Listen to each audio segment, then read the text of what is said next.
Lututmu kaku setiap pagi?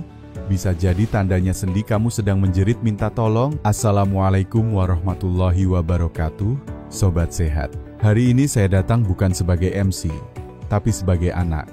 Anak yang khawatir karena setiap pagi melihat orang tua susah bangun dari tempat tidur, berjalan pelan sambil memegangi lutut.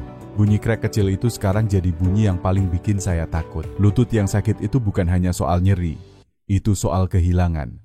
Kehilangan kemandirian, kehilangan kebebasan. Saya nggak mau lihat orang tua saya harus pakai tongkat, apalagi sampai duduk di kursi roda hanya karena sendi lututnya aus pelan-pelan. Makanya, hari ini saya undang tamu istimewa yang sangat saya hormati. Beliau adalah Dr. Siti Setiati, spesialis geriatri dengan lebih dari 30 tahun pengalaman, menangani lansia dari seluruh pelosok Indonesia. Beliau juga adalah pendiri program nasional Alzheimer, yang sekarang banyak membantu keluarga kita dalam memahami dan merawat orang tua dengan lebih baik. Dan yang paling keren, beliau penulis buku luar biasa, Sehat di Usia Emas, wajib dibaca semua yang peduli sama orang tuanya. Mas Raka, saya senang sekali bisa hadir. Tapi jujur, saya juga sering sedih. Banyak pasien datang ke saya dengan lutut yang sudah parah. Dan ketika saya tanya, mereka jawab, namanya juga sudah tua, Bu Dokter. Padahal itu bukan takdir. Itu adalah sinyal bahaya yang diabaikan terlalu lama. Yeda, sebentar ya. Kamu lagi nonton dari mana nih? Bukit Tinggi, Mataram, Purwokerto, atau mungkin dari desa kecil di Sulawesi Tengah? Tulis komentar dengan usia kamu ya. Aku benar-benar pengen kenal kamu lebih dekat.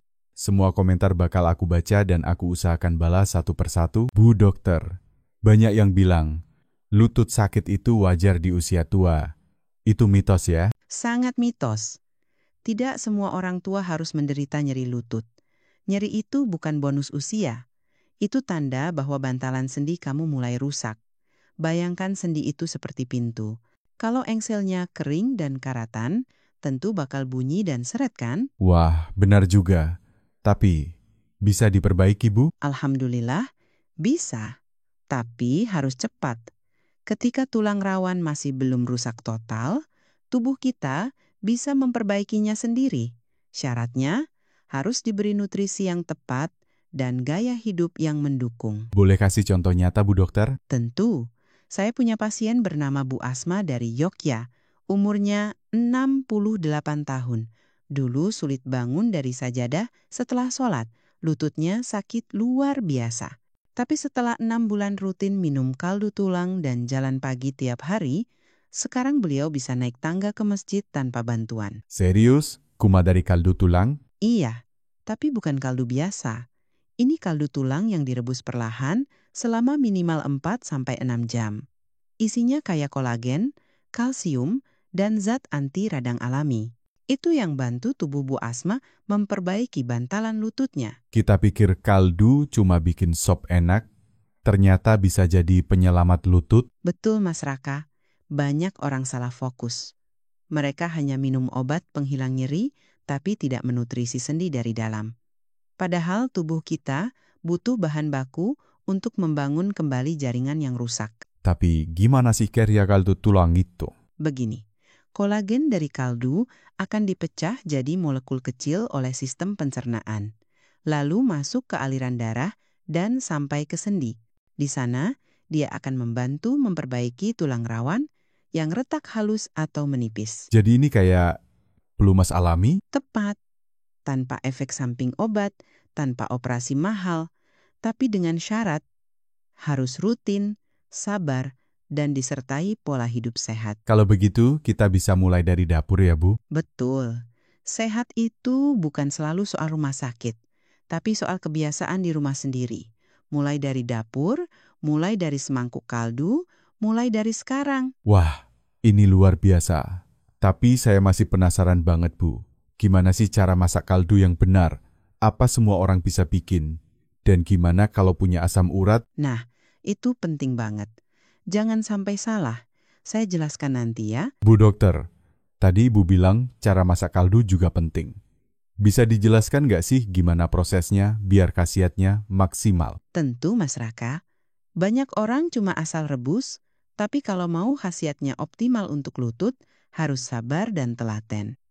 Gunakan tulang sapi, ayam, atau ikan yang masih ada sedikit dagingnya. Cuci bersih. Lalu rebus dengan api kecil selama minimal 4-6 jam. 4-6 jam? Itu lama banget, Bu. Justru itu kuncinya. Proses lambat ini membuat kolagen dan gelatin keluar dari tulang, larut ke dalam air. Jangan pakai api besar, karena justru bisa merusak struktur proteinnya. Tambahkan 1 sendok cuka atau air jeruk nipis saat mulai merebus, supaya kalsium dan mineral bisa lebih banyak keluar. Jadi, asam dari cuka itu membantu menarik zat penting dari dalam tulang ya? Betul sekali. Dan biar rasanya makin sedap dan manfaatnya makin kaya, boleh ditambah bawang putih, jahe, dan seledri.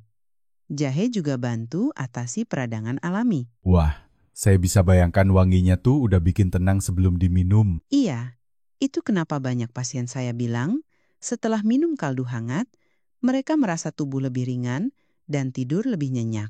Padahal belum apa-apa, baru semangkuk pertama. Tapi Bu Dokter, tadi Ibu bilang ada yang perlu hati-hati, seperti penderita asam urat dan hipertensi. Tepat. Untuk orang yang punya asam urat tinggi, sebaiknya hindari bagian tulang yang banyak sumsum karena kadar purin cukup tinggi. Pilih tulang biasa saja. Untuk hipertensi, jangan tambahkan garam saat masak. Kaldu tulang tanpa garam tetap enak kalau dimasak dengan rempah. Kalau yang punya masalah ginjal, Mereka juga harus hati-hati. Kandungan mineral tinggi bisa jadi beban untuk ginjal. Jadi konsumsinya cukup 1 cangkir kecil per hari dan sebaiknya konsultasikan dulu ke dokter. Jangan berlebihan karena tubuh kita punya batas. wah, ternyata meskipun alami, tetap harus disesuaikan kondisi tubuh masing-masing ya? Iya, banyak orang salah paham. Mereka pikir karena ini alami, maka aman untuk semua. Padahal tiap tubuh punya kebutuhan dan keterbatasan berbeda. Keseimbangan itu kunci. Bu Dokter, boleh saya tanya sesuatu yang agak pribadi? Tentu silakan. Kalau orang tua saya suka makan gorengan, duduk lama nonton TV, lalu bilang, nanti saja mulai hidup sehatnya kalau sudah sakit itu, gimana Bu? Ini sering terjadi. Mas Raka, kadang kita terlalu sayang sampai membiarkan. Tapi itu justru jebakan. Rasa nyaman sesaat bisa membuat mereka kehilangan kenyamanan seumur hidup. Coba bayangkan, karena malas bergerak dan makanan tak sehat, tulang rawan menipis cepat. Nanti saat mereka benar-benar butuh lutut itu, misalnya saat ke masjid, berjalan ke pasar, atau bahkan ke kamar mandi mereka tidak bisa lagi. Itu menyakitkan, bukan hanya untuk mereka, tapi untuk seluruh keluarga. Ya Allah, saya merinding dengar itu. Jadi, lebih baik berubah saat masih bisa, daripada menyesal saat semuanya sudah telat. Tepat. Dan perubahan itu tidak harus mahal. Cukup semangkuk kaldu hangat setiap hari, jalan santai pagi 15 menit, dan kurangi makanan olahan. Itu saja sudah langkah besar, menyelamatkan masa depan. Tapi bagaimana caranya agar keluarga kita semangat mengonsumsi kaldu setiap hari? Variasi. Kaldu bisa disajikan bukan hanya sebagai minuman. Bisa jadi kuah sayur, dasar sop, campuran bubur, bahkan digunakan untuk memasak nasi agar lebih gurih dan sehat. Dengan begitu, tidak terasa seperti obat, tapi bagian dari menu harian yang nikmat. Jadi ini bukan soal diet ekstrem ya Bu, tapi soal kebiasaan kecil yang konsisten. Persis. Kesehatan itu bukan hasil dari satu perubahan besar, tapi dari 1000 kebiasaan kecil yang dilakukan setiap hari. Bu Dokter, saya makin kagum. Ternyata 1 mangkuk kaldu bisa berdampak sangat luas ya, bukan cuma buat sendi. Betul, Mas Raka. Itu yang sering dilupakan. Banyak pasien saya bilang, Bu Dokter, setelah 2 minggu minum kaldu setiap malam, perut saya terasa nyaman, tidur lebih nyenyak, dan kepala nggak gampang pening. Perut? Hubungannya apa sama lutut? Hehe, ini menarik. Kolagen dan gelatin dalam kaldu bukan hanya membantu sendi, tapi juga melapisi saluran pencernaan. Ibaratnya seperti memberi selimut lembut ke usus kita. Jadi, usus jadi lebih kuat, menyerap nutrisi lebih baik, dan tidak mudah iritasi. Jadi, minum kaldu bisa bantu lambung juga? Bisa banget. Itu sebabnya banyak orang lansia Yang punya masalah MAG atau susah BAB jadi jauh lebih nyaman setelah rutin minum kaldu tulang. Perut terasa lebih hangat dan rileks. Wah, saya jadi ingat almarhum kakek saya dulu suka sekali minum kaldu ayam kampung sebelum tidur. Mungkin itu sebabnya dia selalu sehat meski sudah tua. Itu contoh bagus. Kadang, nenek moyang kita sudah lebih paham dari kita sekarang. Mereka tahu apa yang tubuh butuhkan meski tanpa riset. Dan sekarang, ilmu kedokteran membuktikan manfaat itu secara ilmiah. Bu dokter, tadi ibu juga bilang kaldu bisa bantu tidur nyenyak. Serius? Iya, kandungan asam aminoglisin dan glutamin di dalam kaldu sangat membantu menenangkan sistem saraf. Setelah minum, tubuh terasa lebih rileks dan otak lebih mudah masuk ke fase tidur dalam. Luar biasa. Jadi ini semacam minuman relaksasi alami? Tepat.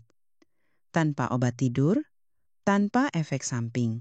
Apalagi untuk lansia yang sering sulit tidur karena nyeri atau gelisah, kaldu bisa jadi solusi yang sangat aman. Saya mulai paham sekarang kenapa ibu sebut kaldu tulang sebagai makanan berkah. Bukan hanya berkah untuk lutut, tapi untuk pencernaan, tidur, bahkan kulit dan suasana hati. Kulit juga. Waduh, bisa bikin awet muda nih. Hehe, bisa dibilang begitu. Kolagen sangat penting untuk menjaga elastisitas kulit, kekuatan kuku, dan kesehatan rambut. Banyak pasien saya yang setelah beberapa bulan konsumsi kaldu rutin, melaporkan kulit jadi lebih lembab dan segar, meski usia mereka di atas 60 tahun. Wah, ini bisa jadi bonus tidak terduga ya. Lutut sehat, kulit pun bersinar. Betul. Tapi ingat, Mas Raka, ini bukan sulap. Butuh waktu dan ketekunan. Jangan berharap satu mangkuk langsung menyembuhkan semua. Tapi jika dilakukan terus-menerus, hasilnya sangat nyata. Saya rasa ini pesan penting ya. Kaldu bukan solusi instan, tapi investasi kesehatan jangka panjang. Persis. Banyak orang lansia ingin langsung sembuh, tapi lupa bahwa tubuh kita bekerja perlahan, seperti menanam pohon. Tidak bisa langsung panen. Tapi kalau disiram setiap hari, diberi cahaya dan nutrisi, pohon itu akan kuat dan tahan badai usia. Aduh, Bu, cara ibu menjelaskan tuh bikin saya tersentuh. Rasanya saya ingin langsung masak kaldu malam ini buat orang tua saya. Itu yang saya harapkan. Karena tidak ada hadiah yang lebih berharga untuk orang tua kita selain menjaga lutut mereka tetap kuat.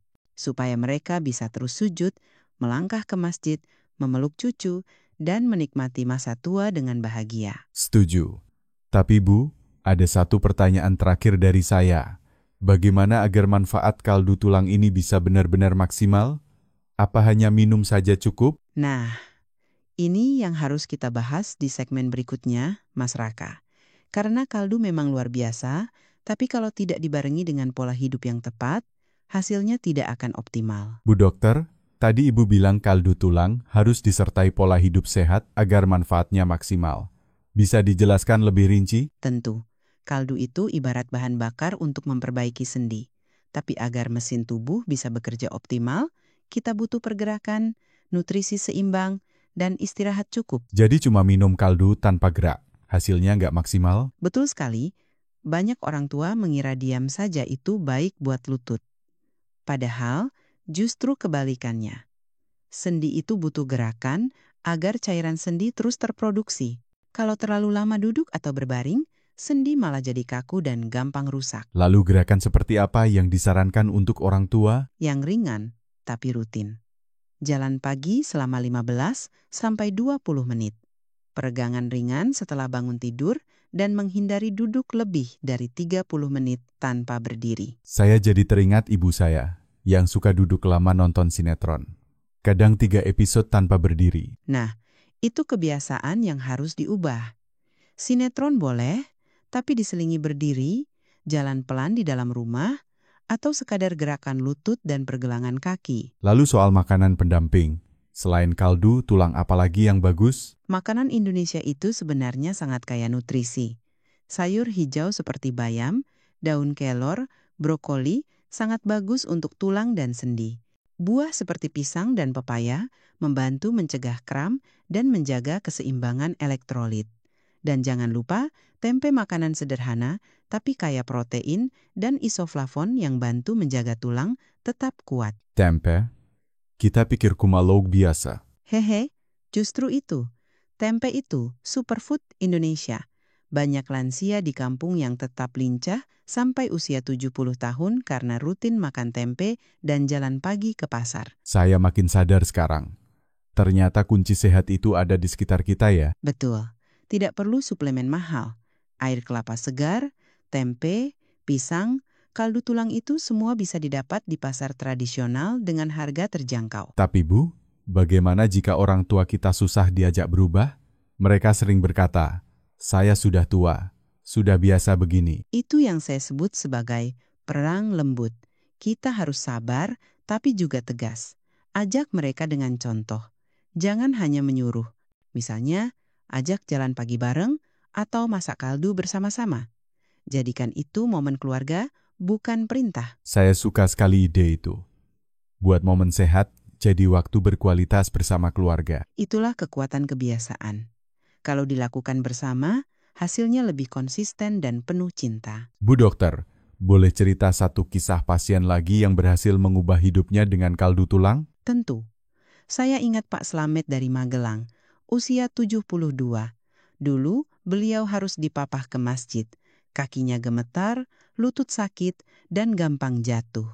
Setelah 3 bulan minum kaldu tulang tiap malam dan mulai jalan kaki tiap pagi, kini beliau bisa berangkat sendiri ke masjid. Bahkan kadang bantu istri ke pasar. Masya Allah, itu bukan cuma soal lutut sehat, tapi soal harga diri dan martabat. Tepat. Menjaga sendi bukan hanya soal fisik, tapi soal menjaga kemandirian dan kebahagiaan hidup. Banyak lansia kehilangan semangat karena merasa jadi beban. Padahal, dengan langkah kecil seperti ini, mereka bisa kembali percaya diri. Bu, kata-kata Ibu sangat menyentuh. Saya yakin banyak penonton sekarang yang mulai sadar dan ingin mencoba. Tapi, bagaimana caranya agar mereka tidak cepat bosan? Nanti kita bahas, Mas Raka. Karena ada banyak cara seru menyajikan kaldu tulang supaya tidak membosankan dan tetap menggugah selera. Bu dokter, kita sudah tahu manfaatnya, tahu caranya. Tapi sekarang tantangannya, bagaimana supaya kaldu tulang ini nggak bikin bosan? Karena jujur ya, minum hal yang sama setiap hari kadang bikin jenuh juga. Betul Mas Raka, itu tantangan terbesar, konsistensi. Dan jawabannya adalah variasi. Kaldu tulang bisa disajikan dengan banyak cara yang tidak hanya sehat, tapi juga lezat dan menyenangkan. Wah, saya penasaran. Bisa kasih contoh, Bu? Tentu. Yang pertama, kaldu bening hangat diminum langsung di pagi atau malam hari. Cocok untuk yang ingin relaksasi dan menghangatkan tubuh. Bisa tambahkan perasan jeruk nipis dan irisan daun bawang agar makin segar. Kayaknya enak tuh diminum sambil duduk di teras pagi hari. Lalu, kaldu bisa dijadikan kuah sayur sop, tambahkan wortel, brokoli, kentang, dan potongan tempe goreng. Gizi lengkap dan tetap gurih. Wah, jadi lebih bergizi dari sop biasa ya? Iya, dan untuk variasi lain, gunakan kaldu sebagai air rebusan nasi. Hasilnya nasi jadi lebih gurih, aromatik, dan tinggi nutrisi tanpa harus pakai penyedap buatan. Loh, saya baru tahu bisa seperti itu. Nasi pakai kaldu. Tentu. Banyak ibu-ibu di daerah mulai pakai cara ini supaya anak dan suami ikut dapat manfaat kaldu tanpa sadar. Keren banget. Jadi ini bisa untuk sekeluarga, bukan cuma untuk lansia? Betul. Bahkan anak-anak bisa tumbuh tulang lebih kuat. Orang dewasa punya sendi lentur, dan lansia tetap lincah. Satu resep, manfaat untuk semua. Kalau mau lebih kaya rasa, bisa dibuat jadi soto? Tentu bisa. Soto ayam pakai kaldu tulang ayam, ditambah sedikit kunyit dan daun jeruk, hasilnya luar biasa. Bisa juga jadi kuah bakso homemade, campuran bubur ayam sehat, atau pengganti kuah mie kuah buatan sendiri. Dengan begitu, rasanya bervariasi, tapi gizinya tetap terjaga. Wah, saya jadi lapar, Bu. Hehe, itu tujuan saya, supaya sobat sehat yang nonton juga mulai semangat buat mencoba di rumah dan tidak perlu takut repot. Sekali masak kaldu dalam jumlah banyak, bisa disimpan di lemari es selama 5 hari atau di freezer hingga 3 bulan. Oh, jadi tinggal dipanaskan saat butuh ya? Tepat. Bisa dibagi dalam wadah kecil-kecil, jadi setiap hari Cukup ambil 1 porsi, praktis dan efisien. Bu dokter, saya yakin banyak penonton sekarang mikir, wah, ternyata bisa semudah ini. Tapi pasti ada juga yang bilang, saya nggak sempat masak. Nah, ini bagian penting. Kita harus berhenti bilang, tidak sempat untuk hal yang bisa menyelamatkan hidup. Luangkan waktu 1 hari saja, seminggu untuk menyiapkan kaldu. Anggap itu investasi, bukan pekerjaan rumah. Jadi mindsetnya yang harus diubah ya. Betul. Kaldu tulang bukan sekadar makanan, tapi bagian dari perawatan tubuh. Sama seperti kita menabung uang, kita juga bisa menabung kolagen setiap hari. Bu dokter, ini kalimat yang saya suka banget, menabung kolagen.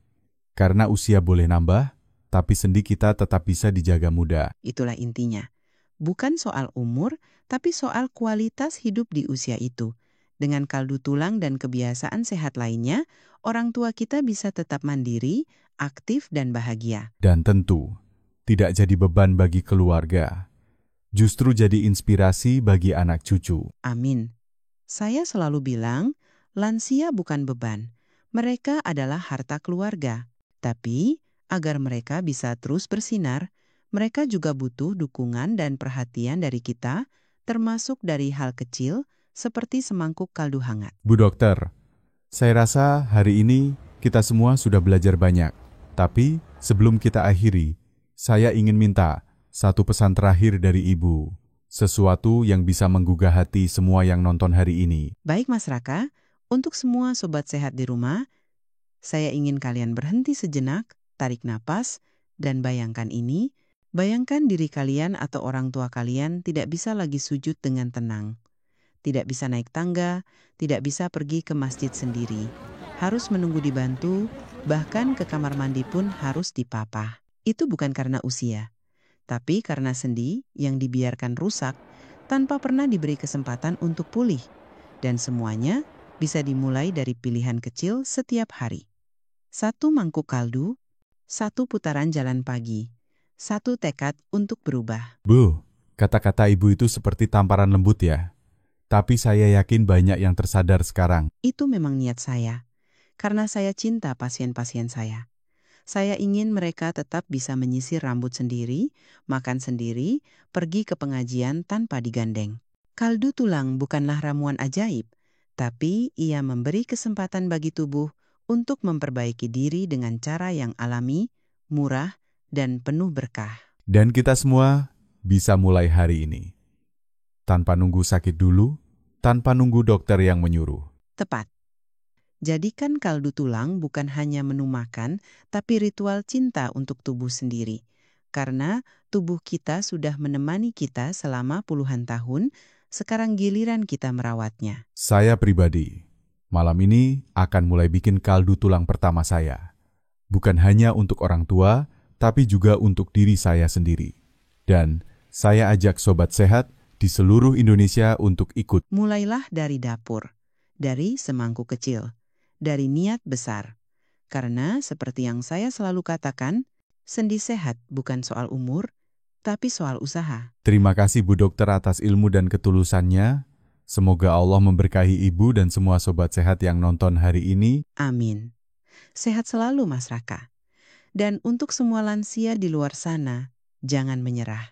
Lututmu masih bisa diselamatkan. Sobat sehat, kalau kamu merasa video ini bermanfaat, tulis di komentar, saya siap berubah dan bagikan ke grup keluarga atau teman di kampung.